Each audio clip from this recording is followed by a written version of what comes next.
Are you ready to turn your best ideas into a thriving online business? Introducing Shopify, your no excuses business partner. You might not realize, but our podcast, More Than Mommies, it's a business. And we started it, of course, to talk about maternity, not to become an e-commerce expert. So yeah, we needed some help selling our merch and getting our store up and running. Woohoo! Another sale! Shopify is a commerce platform revolutionizing millions of businesses worldwide. No matter if you are a garage entrepreneur or a big business, Shopify is the only tool you need to start and grow your business without the struggle. With Shopify's single dashboard, you can manage orders, shipping, and payments from anywhere, giving you the insights you need wherever you are. Sign up for $1 per month trial period at shopify.com/sonoro, all lowercase. Go to shopify.com/sonoro to take your business to the next level today. Shopify.com/sonoro.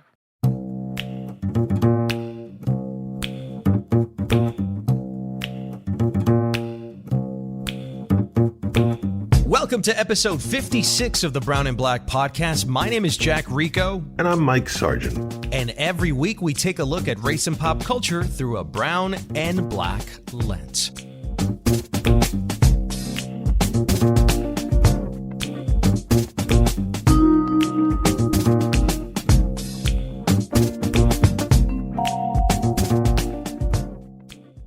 On this episode, we're going to be talking to Teresa Hsiao. She is the co-creator and showrunner of Awkwafina is Nora from Queens, that is now on season 2 on Comedy Central.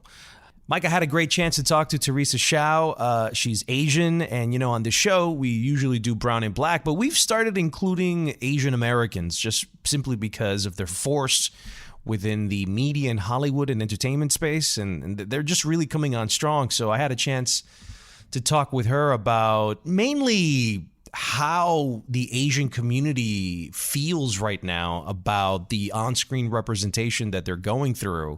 And she really shed a lot of light. She revealed a lot of things about the business internally, externally. I spoke to her about what she believes is probably the biggest crutch that Latinos are being challenged right now, and why Asians, who are 5.7 of the population, or 5.4, almost the population of on-screen representation, yet Hispanics have like a 14% gap between on-screen representation and the rest of the American population.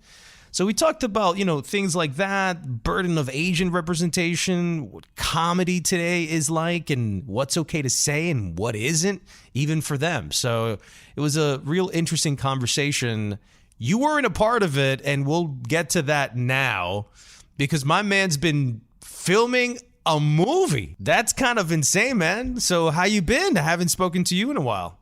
Okay, a couple things I have to say. I'm really interested to hearing this interview because I think some of the things that Asians have in common with brown and black folks is just that lack of representation, both on screen, behind the scenes, in front of the camera, behind the camera, and politically. So I am very excited to hear that interview.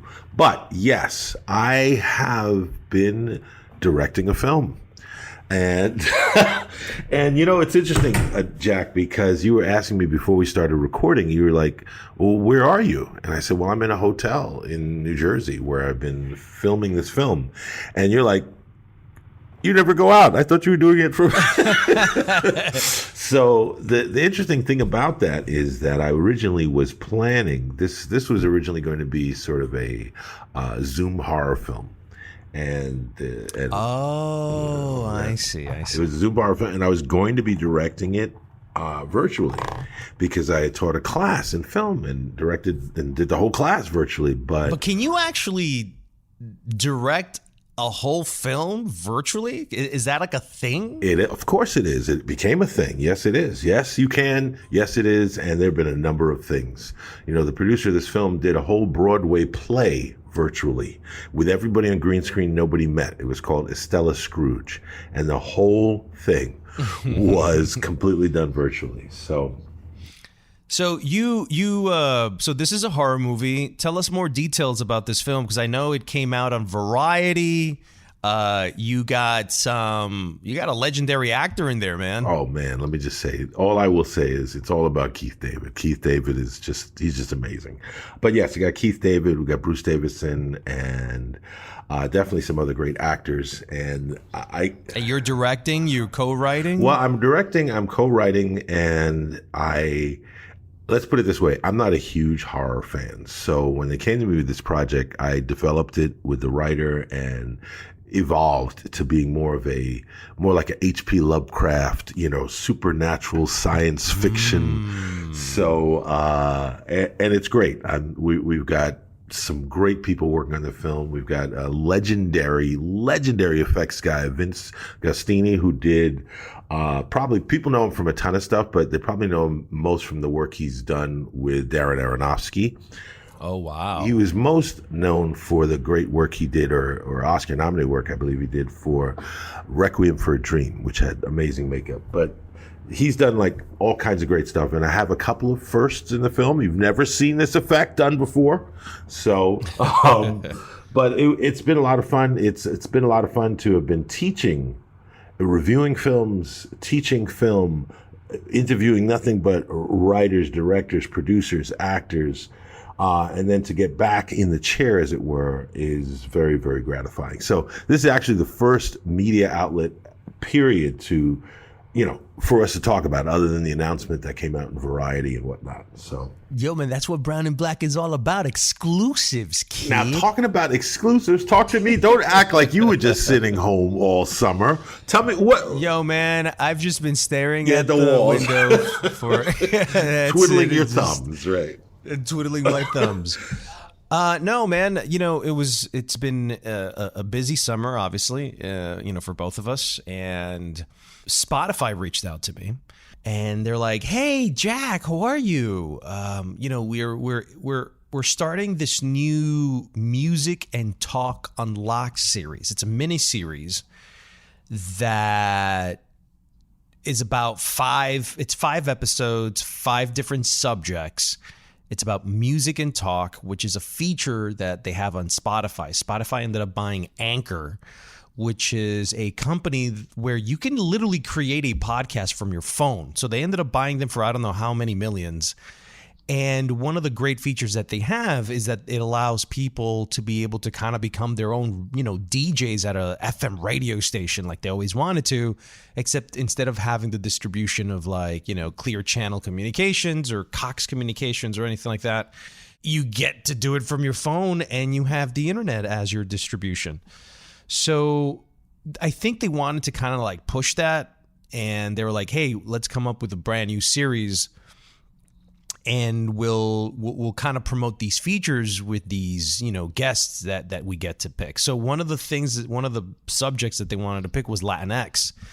And it was interesting because when we first did it, they wanted to do something called Lyric Learn en Español, which is essentially learning lyrics for some of the biggest Latino jams in history.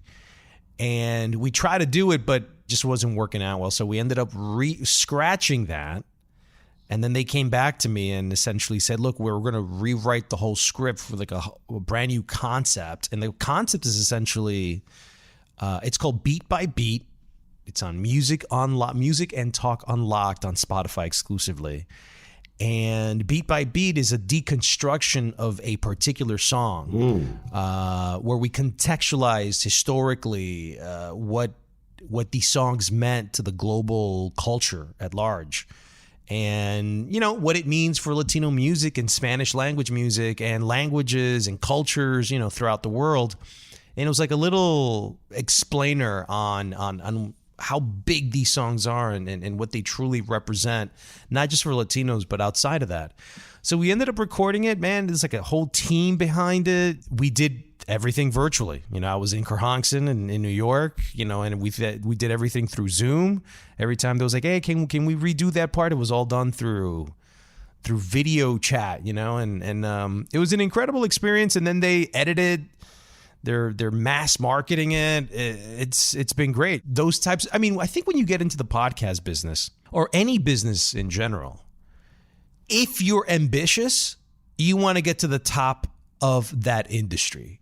And for podcasting, the top of that industry for me right now is Spotify and Apple Podcasts. So the fact that I have an episode, a show on Spotify that's original, produced by them, the whole nine by them, I got to learn a lot. And, it's definitely one of the bigger highlights of my whole career. So that it was a lot of fun, man. So you did the whole thing virtually? We did the whole thing virtually. I never saw a studio, none of that stuff, which goes to show you. Yep. If you started shooting a whole film virtually and I ended up doing a whole podcast like at the top of the line through Zoom, what does that tell you, man? There's no record for this, okay? And I'll say this here, and I hope my producers won't kill me. But it's interesting what you say, because what I thought you were going to say is that something along the lines of, if there's a will, there's a way.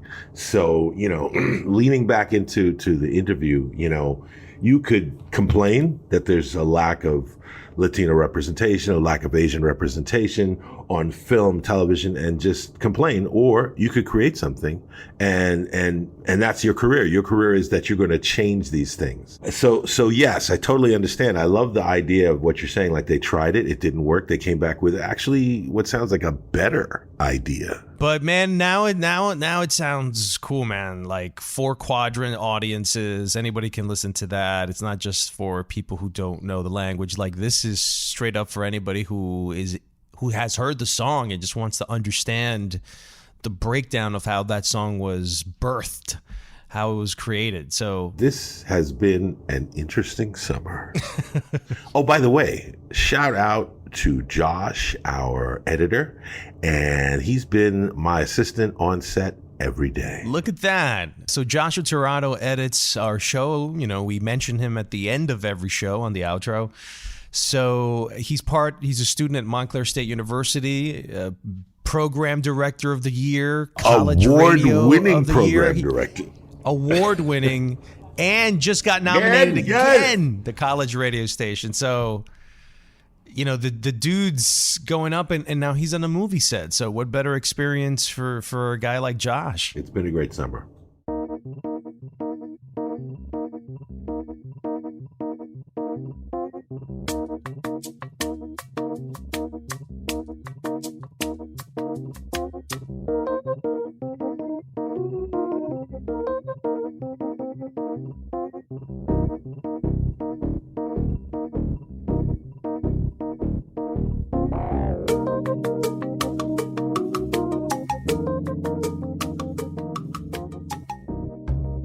Wake up, Nora! You have to go to work. I can hear you. Teresa, how are you? Good. How are you? The first thing I kind of want to ask you is, where were you, I guess, and how did you feel when you found out that season 2 was being renewed, especially after COVID in 2020 had canceled so many shows? The first ones to go, unfortunately, are Black, brown, ethnic shows. So when you got the word that we're being renewed, what was that like for you? Yeah, we were so ecstatic to be able to come back and do the show again, because like you said, we don't have these many kinds of shows on the air. And so especially working with the amazing cast and kind of, going through the motions of season 1, we kind of figured out how to do it a little bit. We were sort of all doing this a little bit for the first time and kind of getting to know the characters a little bit more and seeing what worked and what didn't work. And so it felt really nice to just be able to say, okay, great, we can do it over. We're going to level it up this time and kind of go a little more, deeper into our characters, while still keeping obviously the fun of season 1. Are you familiar with Tanya Sriracha? I'm not. So she is the Latina showrunner writer. She's like an advocate of the culture. She's like on that Eva Longoria level, but, more showrunner, more writer. And she did a show called Vida that was on Showtime, I believe. And I remember I had a conversation with her maybe about a week, 2 weeks right before her season 3 was renewed. And she was in shambles because she couldn't wait for that second season or that third season to hit. It must have meant a lot to her to get that renewal. For you, what does it mean to have a television show that you executive produced and created on television? Oh, it's crazy. It's absolutely insane.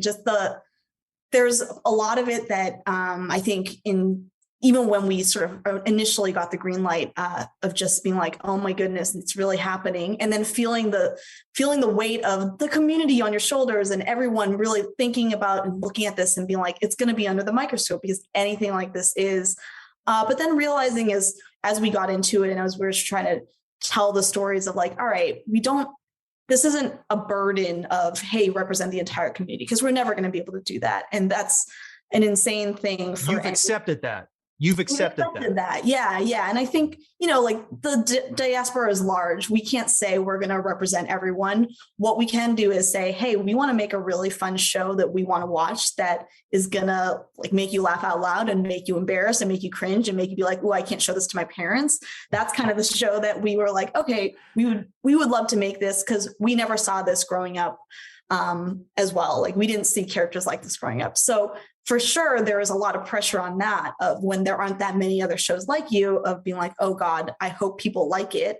And I hope it not only represents the community well, but it also represents us well, because we just want to make something that's funny.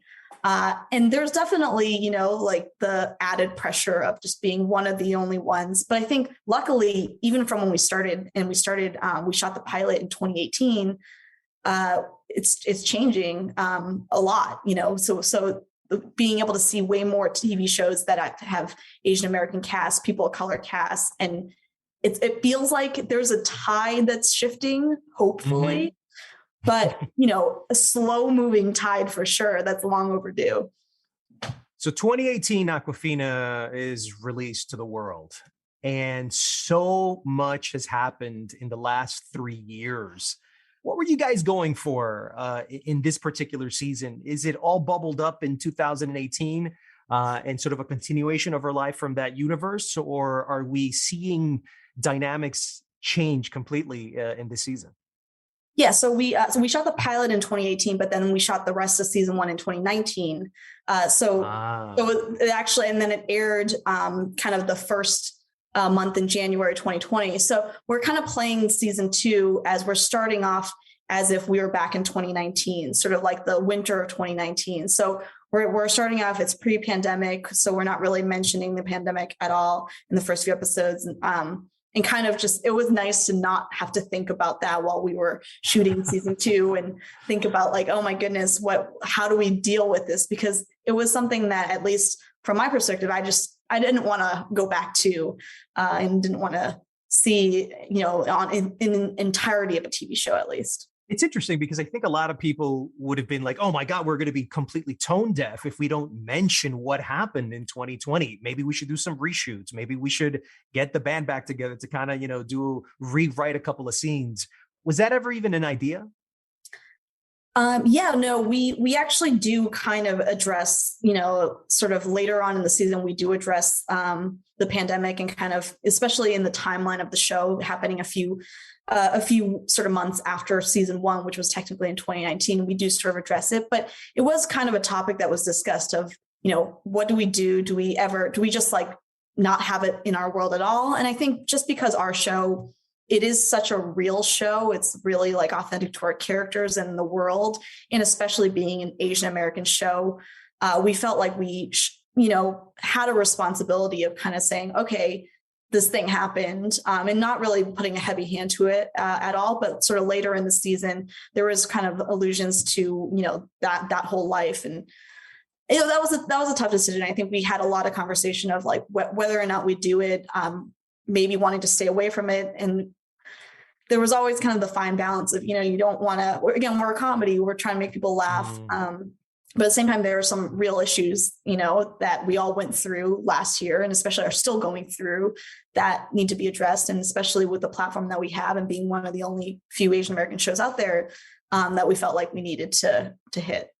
So we've been talking to brown, Black, Asian directors that are comedians or writers or comedians in some way. And they really hate the state of comedy right now. They feel that they can't really even be themselves. Like everybody talks about authenticity in comedy, and I feel like comedians are the first ones to go, what authenticity? I'm not allowed to be me. I'm constantly being bludgeoned by anything that I say. And it's starting to affect comedians. So for you, writing comedy in 2021, what is that like?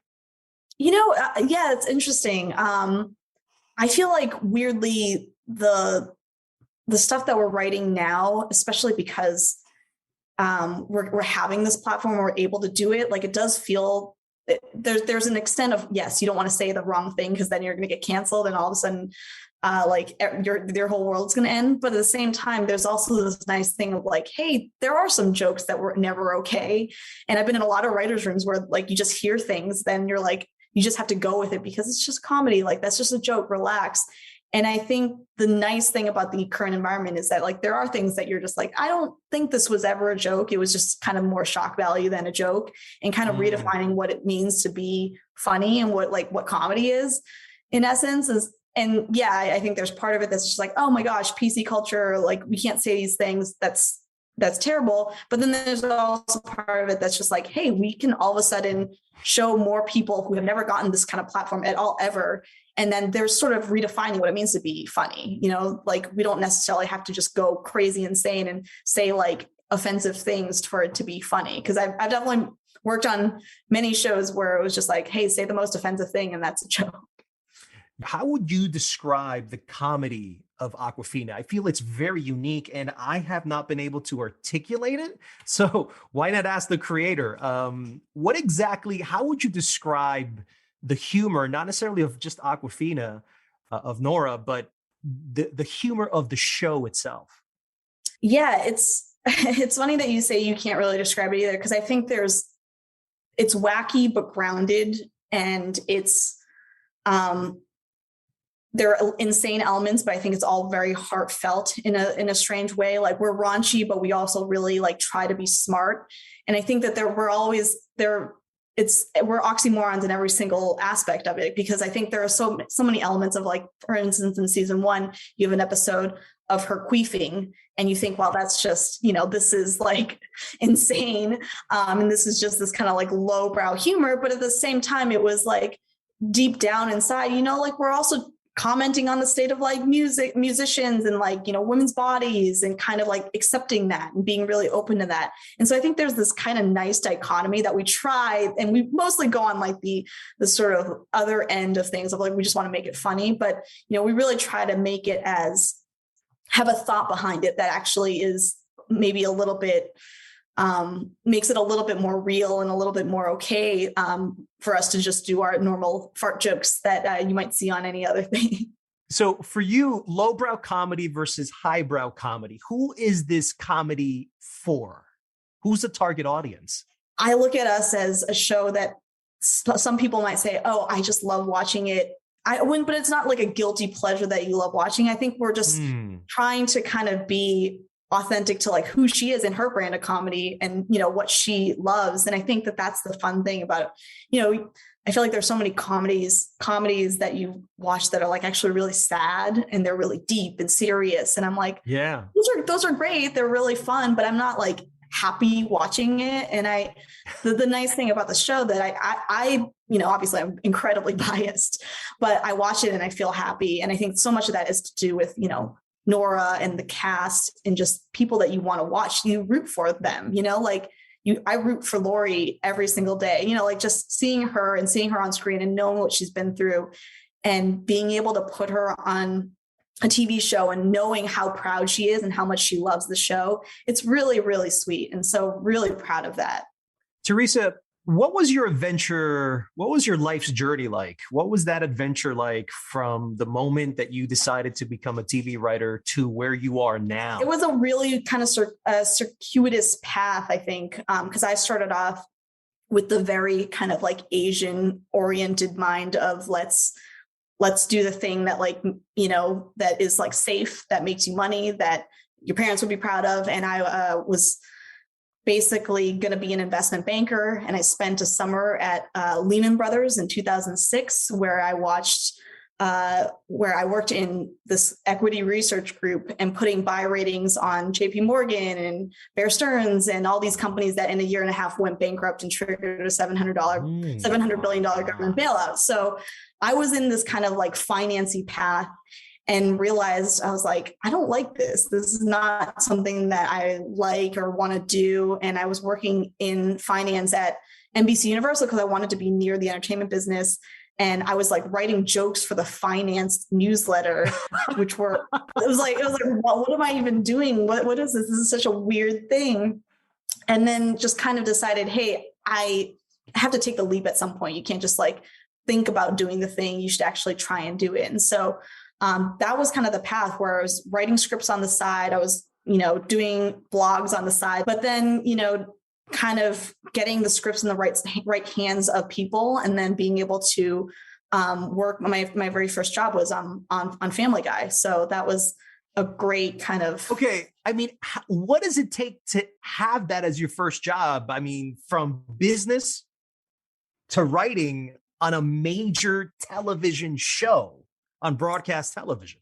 Oh yeah, no, and I don't mean to say it of like, oh, it just like, it was this, and then all of a sudden it happened. It was so easy. It was like years and years of kind of writing on the side and working on the side and just basic. And I ended up working on a Canadian kids show in the interim where I was, was writing 20 episodes of television in 12 weeks. And it was just kind of like a weird operation where we were writing in like the attic of a church.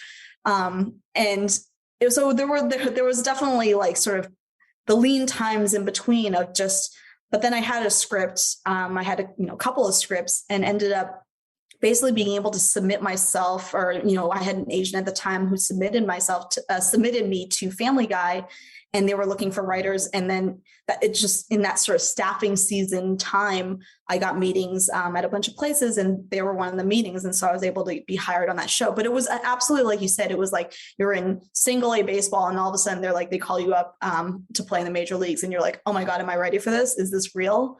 It was incredibly lucky, but at the same time, like, I don't want to say luck necessarily, because I think a lot of people say that, right? They're like, oh, it was lucky, which of course it absolutely was. But there was, there was an element of like, I had been working for a long time for this. So it ended up happening to work out. But yeah, it was a crazy kind of multi-year process. Did you feel that your life changed once you got American Dad? Yeah. Working on those shows, there were such great areas of just learning. So learning how to write jokes, learning how to be funny, like on the spot, and working with really great people to kind of understand how the process works of what it takes to create a television show and make a television show be successful. So it was absolutely a life-changing kind of thing. When you write for animation, how different is that for writing for real living people, flesh and bones? Was there a transition for you creatively? Did you start noticing nuances that maybe the viewer can't see? For you, what was that transition like? Or is it exactly the same? Oh no, it is very different, because obviously in animation, you can kind of do whatever you want. You can blow off a character's head. You can shoot them off into space. You can do whatever. And there's so many more things you can get away with in animation, like partly with sort of live action show, there's, you're limited by your budget, you're limited by the things you're able to do, how it's going to look. There are all these limitations that you have. In animation, it is almost like a blank slate. You can kind of almost do anything, which is daunting, of course, in and of itself. But the nice thing about actually moving into that live action space was being able to work with actors and kind of understand, in animation, pretty much the actors coming in, they read their lines and they do the thing. And that's a, sort of one aspect of it. And in live action, it's very much like, all right, we're actually working together now of like, you know what, it's not coming out right and, out of your mouth, because you're actually seeing you say the thing. And so that was definitely kind of a new experience of like, okay, obviously adjusting your writing to make it more production friendly, to make it more like, oh, actual people are going to be doing this and saying this. Like cartoons can get away with a lot of things, but real life actors they might say something and it might be all of a sudden like not funny anymore. And so that was definitely an adjustment. So within those times, were you the only Asian that was in the writing room? On those shows, it was more. So on Family Guy, we actually had 2 Asian women on the show, and I worked Cherry Chiva Prabhat, who I got to be very close with, and we're actually writing a movie together. So yes, congratulations with Adele Lim. Thank you. Thanks. Yeah, it's on title at the moment. Yeah. So we're not a lot of women in those writers' rooms. I think it's getting better now, which is great because you want to see that. But that was definitely one of the tougher things of just kind of like figuring out, okay, it's something to say like, oh, it was in the past, like it was years ago. But I think the nice thing about having those experiences was just knowing that like, okay, when I have my own show and my own room, it's going to look different from what I came up in. Now, your mindset has always been a confident person, knowing that you were going to get your show, or hell no. Oh my God, no, horrifying. That's because in the show Awkwafina really sort of thinks out loud about her own insecurities and how she's never going to be anybody, and she's trying to be somebody, but it's almost like destined. So I'm just wondering, is that some of your own voice somewhere in there? Yeah, I mean, I think all of us, unless you're like a true psychopath, have these kinds of insecurities that creep up all the time. And, especially as a woman too, you're just like always trying to like tamp down those insecurities. So like the whole thing earlier, just being like, don't say you got lucky, be like, you deserve it. That kind of stuff would be like, all right, always trying to be like, hey, remember, you deserve these things. You thinking about them, you deserve them. Have the confidence of, have a confidence of a mediocre white man kind of situation. Right. even if it's like completely undeserved.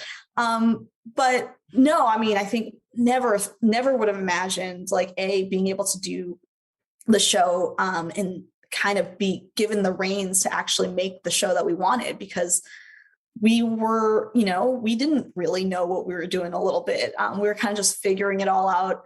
And part of it really was like, all right, we had an amazing team around us that were like really helpful in kind of figuring out what everything was. We had an amazing writing staff for season 1 and season 2. And it's just all of it comes together, like no show obviously is just its cast or just its creators. It's really the whole team. And that like they make us all look way better than we come off. For young women that want to get into this business and they want to become showrunners, the position of power within the television industry, what is it like to be a showrunner? The best description of showrunning that I'm going to steal from the writer Courtney Kang, who is the showrunner of Doogie, the new Doogie reboot on Disney Plus. She said, basically you kind of go into the world as a writer, you go in as a writer and you're learning how to write. You're learning, especially in comedy, you're learning how to do jokes. You're learning like story jokes, everything. You're kind of, production, that side of things, but it's really a writing job. And then suddenly you're the showrunner and they're like, hey, take all those skills that you learned as a writer, and now you're also going to manage a 7-Eleven. And that was her sort of quote of what showrunning is. And that's like, right. Exactly, like there's this element of like you're writing, but then also now you have this management aspect of like, you're managing this whole group of people. You're managing actors, you're managing crew. And it is a totally different animal. And so I would say there's a different kind of level of creativity that you have to have. Of course, like there's the creative element of like, you want to make sure the scripts are right and you want to make sure the writer's room is on track. But then there's also the execution element of like, oh, okay, we need to make sure everyone is happy and everyone's doing their job. And I think it's amazing. Like it absolutely is a job that, like you said, like young women should like aspire to. I had no idea that this was ever a thing when I was growing up. Really? I was like, oh, I had no idea. I mean, I just wasn't in that kind of mindset, I guess. I didn't know entertainment and none of that. But I always knew kind of was like, I want to do something a little bit different. I want to be in charge. It's like, this is the thing, like, hey, I think I could be good at this. And I think I, am learning all the tools to be good at this. And eventually like it ends up happening. But yeah, it was a long road for sure. And there's all these little things along the way of just being like, are you good enough? Are you good enough? Those like insecurities popping in your head. Right. And yeah, like, again, just really grateful, like the whole team, there's like a huge team around us that like really all helps us out. And in terms of like, obviously having the like amazing cast, just kind of, Nora, BD, Lori, Bowen, they're just, sometimes you just let them run and just let them go. And you're just like, okay, I know it'll be good just because they're in the scene.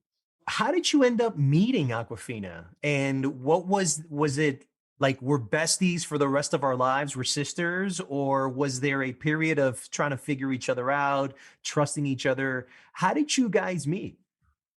We were actually set up by our agents back in 2016, I think. So it was a long time ago. And she had this deal with Comedy Central. They wanted to make a TV show. And so she was looking for writers. And to her credit, she wanted to find female Asian writers. And so we met, we kind of clicked right away. And we went through a lot of different iterations of the show. We weren't really sure exactly what it was going to be. Like in the beginning, it was sort of more like, oh, it's kind of a millennial show with her friends. And then just getting to know her a little bit better and seeing how close she was with her family and seeing like how much love there was there. It felt like, all right, you know what? This is really a show that's going to be about your family and, a little bit more autobiographical than it was in the beginning.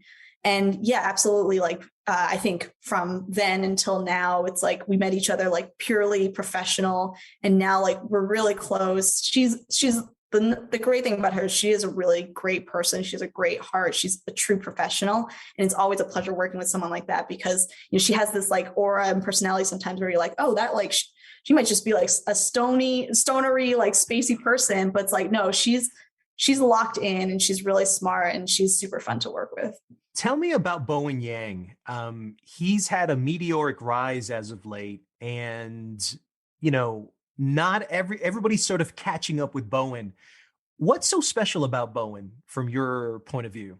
Yeah, so it's so funny because we actually we cast Bowen before he was even on SNL. We actually learned he was going to be a writer on SNL on the show. And also we found out he got the call that he was going to become a cast member while he was on set with us. And so, it's crazy because it really was, you're just watching a lot of auditions for Edmund. And we had in our minds, it was a totally different type of character. It was kind of more this like really douchey, bro-y kind of guy. And then Bowen came on and just made us laugh. And we were like, actually, he's the guy. Like, we were going to rewrite the character to fit him because it's not, it's no longer this like total bro. It's going to be this guy who's like, and what the great thing, amazing thing about Bowen that he's able to bring out is just like, he's got this, like, he's kind of a jerk to Nora, but at the same time, you can sense this vulnerability in him that it's like coming from a really deep emotional place. And he's, again, I can't speak more like about our cast, who they're just all really, really great. And just like being able to finally like have a show that they're all like really excited about. Like, I think especially like Lori and BD, they like really haven't been able to kind of just like be on a show where there are more than one Asian person, and then being able to have like the freedom to kind of play as they do. It's been fun. So one of the legends, I mean, and there's many of them, but Margaret Cho is doing a guest appearance this season. Tell me a little bit about that moment of having Margaret come into your show. I'm sure you watched her, in her original show years ago, and what she represents to the Asian community in terms of the Hollywood system. What was it like to have her there, and what did she bring, and any stories that you could tell and share? Oh my gosh, she's amazing, absolutely amazing. And yeah, I grew up, watching her and being like, wow, again, not a lot of faces that you see, and you remember every single one. Anytime you see someone, you're like, whoa, that's crazy, truly groundbreaking. And yeah, she has she's a 2-episode arc with us at the end of the season, and she just plays this kind of zany character. And she was just, it was really, really, it felt like it kind of came full circle of just like the OG, Margaret Cho. And again, there's so many OGs, Lori, basically, BD, like they've all kind of paved the way for us to do what we are able to do on this show. It's like without them, that people really wouldn't be, like we wouldn't have been able to have this like opportunity to do this. So it was really cool having her on set. I had a chance to talk to Randall Park a few months ago, and at the time he's creating a production company to tell Asian stories, and I think he had sold one or two shows, or he was in the process of that. And one of the big problems, at least for me, has been in the Latino community, the lack of programming. Teresa, we are getting all our shows are being canceled. Like, we are being fully erased from broadcast. We're being erased from cable. There's really not much, in the streaming universe. So I had asked Randall, I go, Randall, what kind of advice can you give us? What really gets a show, at least even in development, let alone, a pilot greenlit or whatever, is the package. What stars do you bring to that package, along with that idea? What famous director do you attach? How would you describe to us how we can get in? How can Latino stories get in the way Asian stories are breaking through? Like, In the Heights was supposed to be the Crazy Rich Asians. That's the way it was molded. That's the way it was framed. John Chu directed In the Heights. It didn't work out, but it worked out for the Asian community. And we're going, what do we have to do? What do we have to do to get sort of just a bit of a recognition? So from your perspective, you're successful. You guys have made it. You have your own show. It's in its second season. You're about to do a movie. What can Latino creators, writers do to break through into Hollywood from your perspective? Gosh, the crazy thing for me is that it's not anything that you guys have to do. It's really the system has to change. And that's an insane thing. I mean, I feel like In the Heights, which is a great movie, and the hard thing was I saw it in my house. It's like I didn't get to see it in theaters. And then, of course, that's sort of a casualty of the pandemic, but not having, I think Crazy Rich Asians really opened the door for us. It was such a sort of groundbreaking watershed moment of the executives and all the people in charge with the purse strings. They said, oh, wait, Asian people will come out for this. And that was really showcasing that. And I think a lot of, for instance, our show, we got greenlit after the success of Crazy Rich Asians. And I think a lot of other shows in the same sort of way of just people thinking, okay, great, they'll come out for this. We know it's an entity because they don't want to spend the money without having that proof. And that's the tough thing of just having, unfortunately, within the Heights, it felt like if that had gone out and done gangbusters, but because of the weird release of it, that was a really tough thing that it just couldn't be a huge hit. And so for me, I don't want to say it's anything that the creators have to do. It's the content is out there. We are all doing it. We're all making it. And it's just the studios that have to, basically take chances on things and be able to say, hey, I want to make this because it's an authentic story and actually make it happen. Because I think they all say they want to do it, but then it's very rare when it actually happens.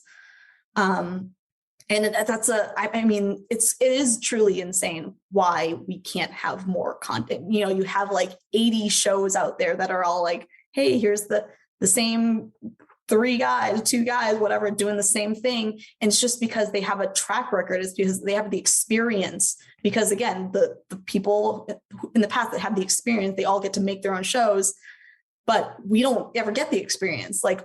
A handful of us ever get the experience.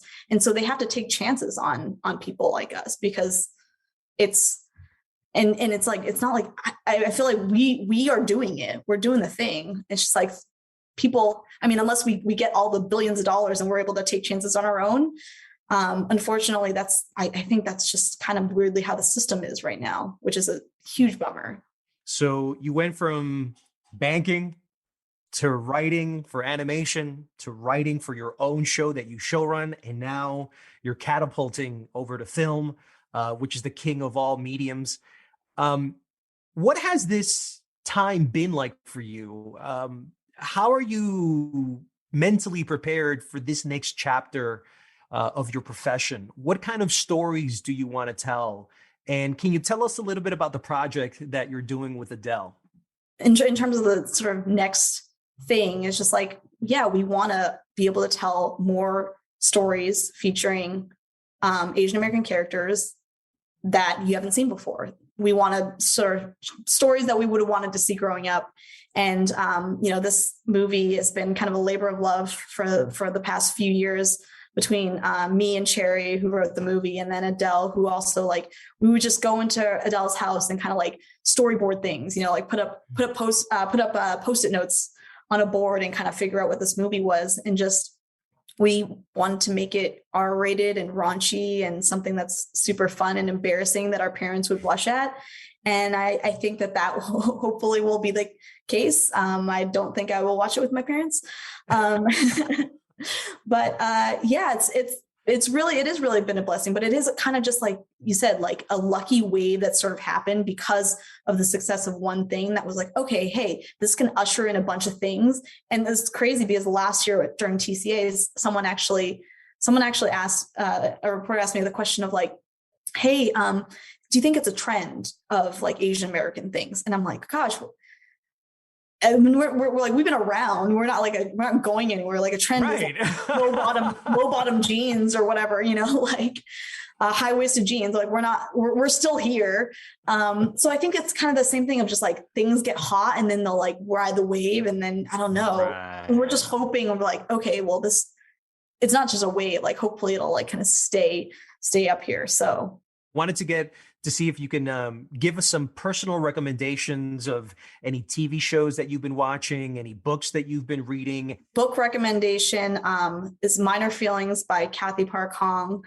It's just a really, I think the sort of subtitle of the book is An Asian American Reckoning. And there's so many, Kathy Park Hong, she's a poet, but she writes this really lyrical, memoir-esque kind of book that's all about kind of her experiences being Asian American and the sort of minor feelings of the microaggressions that sort of happen along your life that kind of build up over time, and that you start realizing you're like, oh, these are things that we think about that other people don't have to think about necessarily. And so that was an amazing read that is, reading one of those books that you're like, oh my gosh, this is totally my life right now. I'm really feeling this. Is horrifying. It's like she sees me in a way. So that's my definite recommendation of reading of that book for sure.